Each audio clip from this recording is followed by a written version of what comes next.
Ninsab fit-tielet ġurnat tal-binja tal-ġnus Magħquda fi New York fejn għal-jum ieħor il-Kunsill tas-Sigurtà tal-Ġnus Magħquda fitella dibattitu din id-darba dwar is-sitwazzjoni fil-Lvant Nofsani.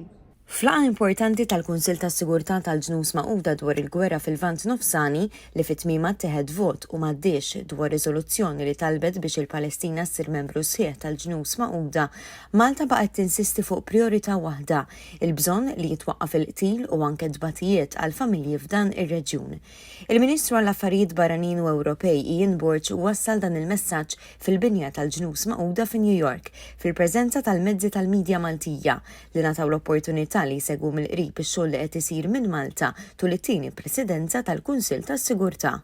Il-Ministru Burge kien skjett fil-messaġġ tiegħu li fl-isfond ta' wieħed mill-aktar perjodi volatili fl-istorja tal-Lvant Nofsani hemm bżonn li kulħadd jagħti semu biex jiġi evitat konflitt fuq skala sħiħa. Qal li dak li ġara fl-aħħar 6 xhur huwa prova ċara tal-importanza ta' waqfien immedjat mill-ġlied f'Gaza u l-bżonn li jerġgħu jinbnew orizzonti politiċi fil-Lvant Nofsani. F'intervista esklusiva ma' One News fi New York, il-Ministru Burge reġgħetenna dan il-messaġġ. Aħna ma nistgħux nippermettu illi nkunu passivi waqt illi n-nies, nisa, tfal għadhom qegħdin jinqatlu ta' kuljum ġewwa Gaza. Ovvjament fid-diskors tiegħi fejn għamilt il-pożizzjoni ta' Malta ċara, ikkundannajt mill-ġdid dak li ġara fis-7 ta' Ottubru mill-grupp Hamas u tlabt li l-ostaġġi jiġu rilaxxati b'mod immedjat u mingħajr kundizzjonijiet, b'daqstant saħħa iżda wkoll intennu it-talba li Malta għamlet sa mill-bidu li allura ikun hemm waqfien immedjat u permanenti mill-ġlied ġala darba qegħdin inkomplu naraw dawk ix-xeni ta' kuljum.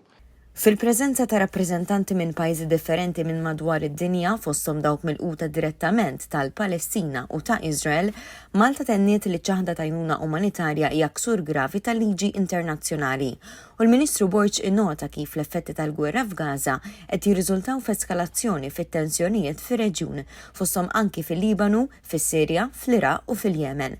Malta tennit l-impenn tagħha l-soluzzjoni politika komprensiva imsejsa fuq soluzzjoni ta' żewġ stati fejn jiġu indirizzati l-aspirazzjonijiet leġittimi ta' żewġ naħat u jgħixu f'paċi u sigurtà.